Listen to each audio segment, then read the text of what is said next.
नमस्कार दोस्तों, मैं पोखरराम बामणिया आप सभी का पुनः हार्दिक स्वागत और अभिनंदन करता हूं। आज हम इस वीडियो के अंदर डिस्कस करेंगे बीज के बारे में या बीज की आकारिकी या बीज की संरचना। देखिए, जस्ट इससे पहले हमने बात की थी फल के बारे में। फल का निर्माण अंडाशय से होता है, बीज का निर्माण बीजांड से होता है।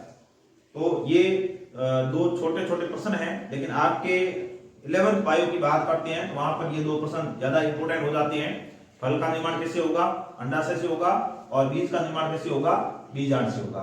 तो बीज की संरचना की बात करते हैं, बीज की मॉर्फोलॉजी की बात करते हैं, बीज की आकारिकी की बात करते हैं। तो सबसे पहला प्रश्न यहाँ बनता है कि बीज का निर्माण किससे होता है? तो बीज का निर्माण किससे होता है? बीजांड से होता है। और बीजांड कहाँ पाए जाते हैं? अंडाशय के अंदर पाए जाते हैं। तो अंडाशय से फल का निर्माण होगा और इस बीजांड से किसका निर्माण होगा? बीज का निर्माण होगा। अब इन्हें बीज की संरचना की बात करते हैं, बीज की आकारिकी की बात करते हैं, बीज की मॉर्फोलॉजी की बात करते हैं। तो बीज के दो भाग हो सकते हैं या इसको दो भागों में बांटा जा सकता है। एक तो बीज के ऊपर जो आवरण पाया जाता है, कवरिंग, उसको हम बीजावरण कहते हैं। और बीज के अंदर पाया जाता है भ्रूण। ये जो भ्रूण होता है, ये भ्रूण बाद में बीज में जब अंकुरण होगा तो इसे नवोद्भिद या नए पौधे का निर्माण होगा। तो भ्रूण क्या करेगा? भ्रूण से तो नए पौधे का निर्माण होगा। और बीज के ऊपर जो आवरण पाया जाता है, जो इसके बाहर का आवरण होता है, जिसको हम सुरक्षात्मक आवरण कह सकते हैं, यह जो आवरण है ये इसकी सुरक्षा का कार्य करेगा। तो जो सुरक्षात्मक आवरण है उसको हम दो भागों में बांट सकते हैं। बीज में जो बाहर का जो आवरण होता है वो चपटा होता है, सख्त होता है, कठोर होता है, मजबूत होता है, इसको टेस्टा कहा जाता है। बीज का जो बाहर का आवरण है जिसको बीज चोल भी कहते हैं। बीज चोल मतलब जो बीजावरण है इसको बीज चोल कहा जाता है। बाह्य बीज चोल, अंतः बीज चोल, या बाह्य बीजावरण, अंतः बीजावरण। बाह्य बीजावरण को टेस्टा कहा जाता है, अंतः बीजावरण को टेगमेन कहा जाता है। बाहर वाला जो आवरण होता है वो सख्त होता है, कठोर होता है, मजबूत होता है, दृढ़ होता है, चपटा होता है। और अंदर वाला जो होता है अंतः बीजोल जो है वो थोड़ा मुलायम होता है, सॉफ्ट होता है। ये दोनों मिलकर क्या करते हैं? बीज के अंदर जो भ्रूण पाया जाता है उस भ्रूण की क्या करते हैं? ये सुरक्षा करने का कार्य करेंगे। क्योंकि भ्रूण देखिए, जिस तरह से हमारे शरीर के अंदर जो हार्ट है वो बहुत ही ज्यादा इंपॉर्टेंट अंग है। ब्रेन की बात करते हैं, ये भी बहुत ज्यादा इंपॉर्टेंट अंग है। इसलिए जो प्रकृति है इसने हार्ट और ब्रेन की विशेष सुरक्षा की है, विशेष सुरक्षा करने का कार्य किया है। उसी तरह से पादपों की बात करते हैं तो ये जो भ्रूण है ये पादपों के अंदर बहुत ही इंपॉर्टेंट संरचना होती है, क्योंकि इसी के अंदर एक नया पौधे का निर्माण, नए पौधे के निर्माण की संपूर्ण जो संभावनाएं कह सकते हैं या संपूर्ण जो चीजें होती हैं वो इस भ्रूण के अंदर होती है। इस भ्रूण के द्वारा ही एक नए पौधे का निर्माण किया जाता है। भ्रूण के अंदर बहुत सूचना समाहित होती है। जैसे मान लो बरगद का इतना बड़ा पेड़ है, लेकिन उसका निर्माण है वो इस भ्रूण से होता है। बहुत ही छोटी सी संरचना जो बीज के अंदर पाई जाती है जिसको हम भ्रूण कहते हैं। इस भ्रूण के द्वारा कितना भी बड़ा विशालकाय जो वृक्ष है उससे रिलेटेड समस्त सूचनाएं इस भ्रूण के अंदर पाई जाती है। चाहे पौधा छोटा हो चाहे पौधा बड़ा हो, सभी प्रकार के पादपों के निर्माण की सूचना इस भ्रूण के अंदर पाई जाती है।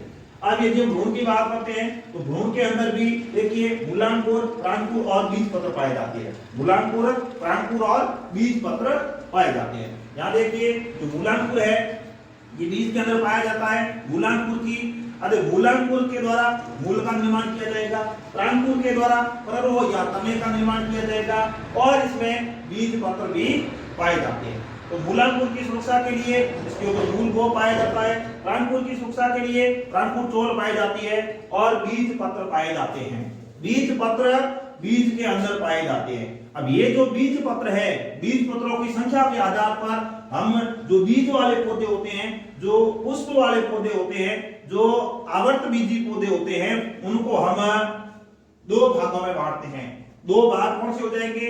यदि इसके अंदर बीज पत्र दो पाए जाते हैं तो इसको हम द्विबीजपत्री कहते हैं, और यदि बीज पत्र एक पाया जाता है तो एक बीजपत्री कहा जाता है। द्विबीजपत्री को डाइकोटिलिडीन्स कहा जाता है, एक बीजपत्री को मोनोकोटिलिडीन्स, शॉर्ट में मोनोकोट डाइकोट कहा जाता है। यहाँ पर ये दोनों बातें आपको समझने की जरूरत है कि एक बीजपत्री किसे कहेंगे और द्विबीजपत्री किसे कहेंगे। सामान्यतः जो आवर्त बीजी पौधे होते हैं, जो एंजियोस्पर्म पौधे होते हैं, जो पौधों की सबसे विकसित वर्ग है, सबसे विकसित वर्ग जो एंजियोस्पर्म है, आवर्त बीजी है, उसको हम सामान्यतः दो भागों में बांटते हैं, द्विबीजपत्री और एक बीजपत्री। अब नाम से स्पष्ट है, द्विबीजपत्री में दो बीजपत्र पाए जाते हैं, एक बीजपत्री में एक बीजपत्र पाया जाता है। अब ये जो धान होते हैं, जो अनाज होते हैं, अनाज सभी है वो एक बीजपत्री होते हैं। तो देखिए इसमें मक्का, बाजरा, गेहूं, चावल, गन्ना, ये सभी है वो एक बीजपत्री के अंदर आएंगे। आगे हम इनके वर्ग की बात करें, आगे हम फैमिली की बात करेंगे, तो एक बीजपत्री के अंदर फैमिली आती है ग्रेमिनी या पोएसी। तो ये सभी पौधे हैं वो ग्रेमिनी या पोएसी के अंतर्गत आते हैं। जो द्विबीजपत्री है इसमें दो बीजपत्र पाए जाते हैं, जैसे चना है, मटर है, सूर्यमुखी है, तो ये द्विबीजपत्री है। अब द्विबीजपत्री के आगे अलग अलग फैमिली आएगी, तो ये सभी पौधे हैं वो अलग अलग फैमिली के हैं। सूर्यमुखी है एस्टरेसी के अंदर है, चना मटर है तो फाबेसी के अंदर है। इस तरह से अलग अलग फैमिली है। कुछ फैमिली के बारे में हम इस पार्ट के अंदर डिस्कस भी करने वाले हैं। तो आप ऐसे समझ सकते हैं द्विबीजपत्री का मतलब दो बीजपत्र, जैसे चना है, चने को तोड़ते हैं तो उसमें दो बीजपत्र अलग हो जाते हैं, दो टुकड़े हो गए, दो बीजपत्र हो गए, मारे होने पर कह सकते हैं उसकी फाड़ी, जैसे उसको तोड़ा दो फाड़ी हो गई तो वो द्विबीजपत्री, और दो फाड़ी नहीं होती है तो एक बीजपत्री। बाजरे में आप देखते हो उसका आटा बन जाएगा, तोड़ोगे तो दो टुकड़े हो जाएंगे असमान रूप से, क्यों? क्योंकि वह एक बीजपत्री है। चना है उसको आप तोड़ोगे तो हमेशा वो दो बीजपत्र अलग होंगे, हमेशा समान रूप से दो बीजपत्रों का निर्माण होता है। तो इस तरह से ये एक बीजपत्री और द्विबीजपत्री। अब ये जो बीज है, भ्रूणकोश के आधार पर बीज तीन प्रकार के होते हैं। भ्रूणकोश, देखिए हम आवक बीज पौधों के अंदर जब रिप्रोडक्शन की बात करेंगे वहां पर हम ये पढ़ते हैं कि जो इसमें पोषण करने वाला ऊतक होता है, जो पोषण का कार्य करेगा उसको भ्रूणकोश या भ्रूणकोश कहा जाता है, पोषण का कार्य उसका रहेगा। अब ये पोषण का कार्य कब करेगा? जब भ्रूण का निर्माण होगा। तो भ्रूण का जब निर्माण होगा उस समय पोषण का कार्य भ्रूणकोश के द्वारा किया जाएगा। अब भ्रूण का निर्माण हो गया, निर्माण होने के बाद उस भ्रूणकोश की क्या स्थिति है, क्या कंडीशन है, उसके आधार पर हम कह सकते हैं, उसके आधार पर ये जो बीज होते हैं ये तीन प्रकार के होते हैं। कितने प्रकार के होते हैं? तीन प्रकार के होते हैं। अब ये जितने भी बीज है, इन बीजों को यदि हम तीन भागों में बांट कर पढ़ते हैं तो नंबर 1 है भ्रूणकोशी बीज। कैसे है? भ्रूणकोशी बीज। इसमें क्या होगा?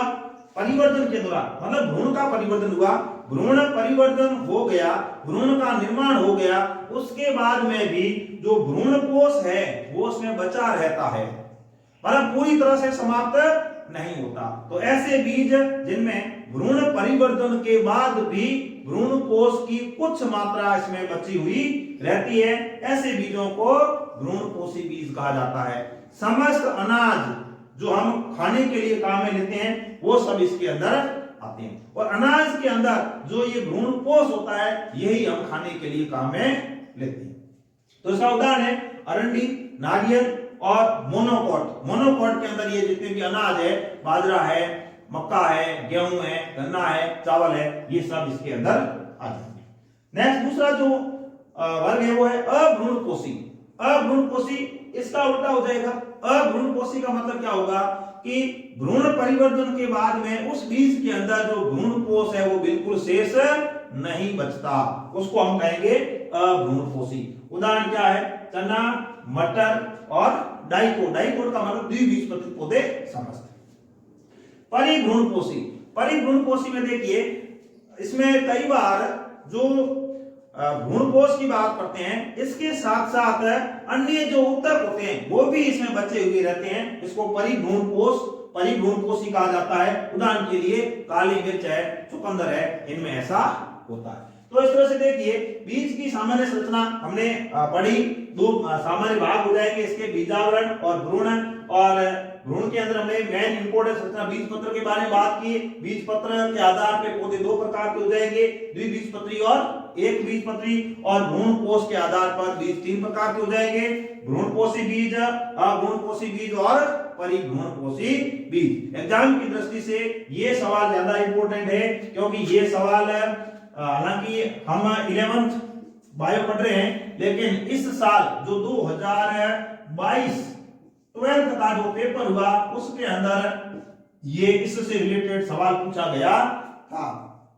ऑब्जेक्टिव टाइप का परिभ्रूणकोशी बीज है, उसमें अलग अलग उदाहरण दे दिए, तो उसमें जो काली मिर्च या चुकंदर था वो उसका उत्तर सही था, बाकी उसके गलत थे। तो ये आपका जो पैटर्न है, हालांकि नीट लेवल के जो एग्जाम है उसमें तो पूरा का पूरा ऑब्जेक्टिव टाइप है, लेकिन बोर्ड का जो पैटर्न है उसमें भी कुछ एक जो प्रश्न है वो ऑब्जेक्टिव टाइप के आते हैं, तो उसमें यहाँ पर ये छोटे मोटे प्रश्न पूछे जा सकते हैं। और यदि बड़ा प्रश्न पूछे तो भी पूछा जा सकता है भ्रूणकोश के आधार पर बीज कितने प्रकार के होते हैं, बीज पत्र के आधार पर कितने प्रकार के होते हैं। द्विबीजपत्री बीज की संरचना की बात करते हैं, तो जो द्विबीजपत्री बीज है उसका ये चित्र है, ये बाहर से देखेंगे कैसा दिखाई देता है, और दो बीज पत्रों को अलग करते हैं, मतलब इस बीज को तोड़ते हैं तो ये दो बीज पत्र अलग हो जाते हैं, ये बीज पत्र एक और ये बीज पत्र दूसरा। तो देखिए द्विबीजपत्री बीज है, इसके ऊपर बीजाणु पाया जाता है, बीजचोल पाया जाता है, दो प्रकार का होता है, बाहर वाला जो आवरण होता है उसको टेस्टा कहा जाता है, अंदर वाला टेगमेन कहलाता है। बाहर वाला जो आवरण है ये सख्त होता है, कठोर होता है, दृढ़ होता है, चपटा होता है, मजबूत होता है, और ये थोड़ा सॉफ्ट होता है। और ये बीज है, ये जो भाग है यहाँ पर नाभिका पाई जाती है, और इससे थोड़ा ऊपर की ओर एक द्वार पाया जाता है जिसको बीजांड द्वार कहा जाता है, जो छिद्र होता है इसको बीजांड द्वार कहा जाता है। बीजांड द्वार से जब बीज में अंकुरण होगा तब इस बीजांड द्वार से इसके अंदर ऑक्सीजन है, जल आदि इसमें प्रवेश करेंगे, जिससे बीज में क्या होता है, अंकुरण होता है। और ये नाभिका एक छत चिन्ह होता है जो इसके ऊपर अलग से हमें दिखाई देता है, उसको नाभिका कहा जाता है। और यहां से ये जो बीज होता है ये फल से जुड़ा हुआ होता है, तो हम ये कह सकते हैं कि नाभिक जो चिन्ह होता है यहां से यह फल से जुड़ा हुआ होगा, और इसमें छिद्र पाया जाता है जिसको बीजांड द्वार कहा जाता है। अंकुरण के समय यहां से ऑक्सीजन और जल आदि इसके अंदर प्रवेश करते हैं, मतलब भ्रूण तक पहुंचते हैं, और ये इसका आवरण हो गया। अब यदि इसके दो टुकड़ों की बात करें या इसका जो बीजाणु को अलग करके भ्रूण की बात करते हैं, तो जो भ्रूण है उसमें एक भ्रूणीय अक्ष होता है, दूसरा इसमें बीज पत्र पाए जाते हैं। क्योंकि हम द्विबीजपत्री की बात कर रहे हैं तो बीज पत्र संख्या में कितने होते हैं, दो, संख्या में दो बीज पत्र होते हैं, इस कारण इसे द्विबीजपत्री कहा जाता है। और ये जो बीज पत्र होते हैं इसी में भोजन का संचय रहता है, जो भोजन का संचय होगा वो बीज पत्र के अंदर रहेगा। तो देखिए इसमें दो बीज पत्र पाए जाते हैं, बीज पत्र एक और बीज पत्र दूसरा, दो बीज पत्र हो जाएंगे। और ये जो बीच में जो संरचना दिखाई दे रही है इसको भ्रूणीय अक्ष कहा जाता है।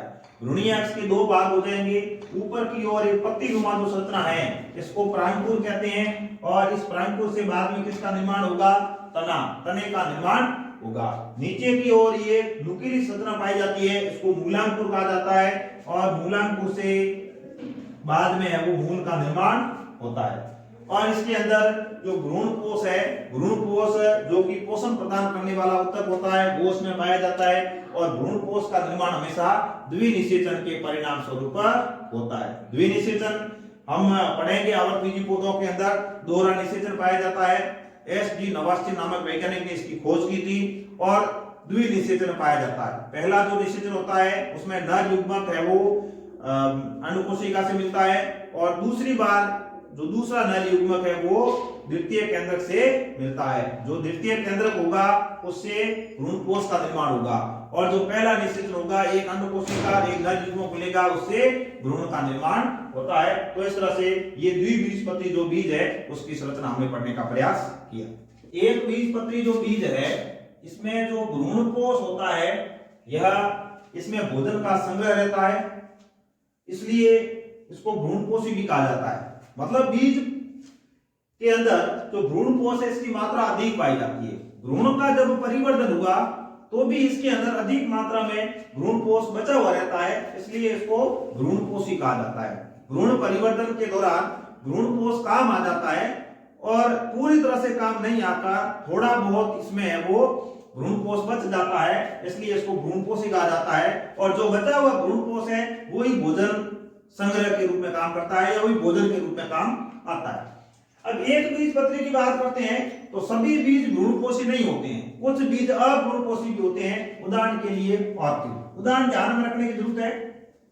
अपवाद वाले जो प्रश्न होते हैं वो अक्सर पूछे जाते हैं हर एग्जाम के अंदर, जो भी कॉम्पिटिटिव एग्जाम होते हैं सभी के अंदर जो अपवाद वाले प्रश्न होते हैं वही पूछे जाते हैं। तो यहाँ पर एक बीजपत्री जो बीज होते हैं सामान्यतः भ्रूणकोशी होते हैं। सामान्यतः का मतलब इसमें जो हम अनाज खाते हैं जैसे गेहूं है, मक्का है, बाजरा है, चावल है, ये सभी क्या है, भ्रूणपोषी है, एक बीजपत्री और भ्रूणपोषी है, जबकि एक पौधा जिसका नाम है ऑर्किड, ये ऑर्किड है वो अभ्रूणपोषी होता है। अब इसके अलावा आप देखिए ये जो भ्रूणपोष है, भ्रूणपोष के चारों ओर एक प्रोटीनीय परत पाई जाती है, इसे एलिरोन परत कहा जाता है। एलिरोन परत ये भी इंपॉर्टेंट है, किसमें पाई जाती है? एक बीजपत्री पौधों के बीजों में पाई जाती है। एलिरोन परत किसके चारों ओर होती है? भ्रूणपोष के चारों ओर होती है। किसकी होती है? किससे बड़ी होती है? प्रोटीन की बड़ी परत होती है। या पूछा जाए एलिरोन परत क्या है, तो हम ये कह सकते हैं कि एक बीजपत्री पौधों के जो बीज होते हैं, उन बीजों के अंदर जो भ्रूणपोष है उनके चारों ओर, भ्रूणपोष के चारों ओर एक प्रोटीनीय परत पाई जाती है, इसे एलिरोन परत कहा जाता है। अब हम बात करते हैं बीजपत्र की।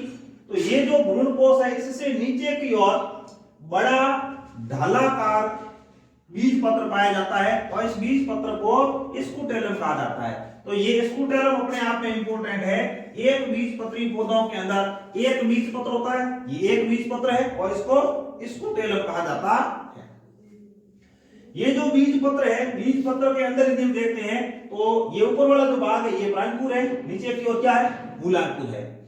प्राइमपुर है, इसकी सुरक्षा के लिए प्राइमपुर चोल पाई जाती है और मूलांकुर की सुरक्षा के लिए मूलांकुर चोल पाई जाती है। तो इस तरह से यह जो एक बीजपत्री जो बीज है उसकी संरचना होती है।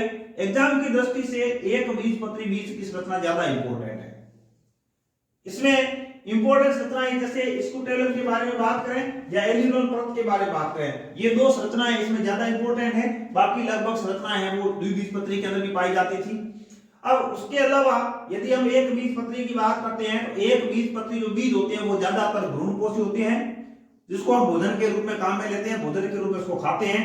और जो भ्रूणपोष होता है, एक बीजपत्री के अंदर जो भ्रूणपोष होता है उसी को अनाज के रूप में, भोजन के रूप में काम में लेते हैं। लेकिन जो द्विबीजपत्री बीज होते हैं उनमें भ्रूणपोष नहीं पाया जाता है या कम पाया जाता है। हम कह सकते हैं नहीं पाया जाता है, तो वे बीज तो होते हैं अभ्रूणपोषी, जबकि ये एक बीजपत्री बीज होते हैं ये भ्रूणपोषी होते हैं। तो इस तरह से इस वीडियो के अंदर हमने बीज की संरचना, एक बीजपत्री और द्विबीजपत्री इन दोनों वर्ग के अंदर बीज की संरचना कैसी है इसके बारे में डिस्कस किया। धन्यवाद।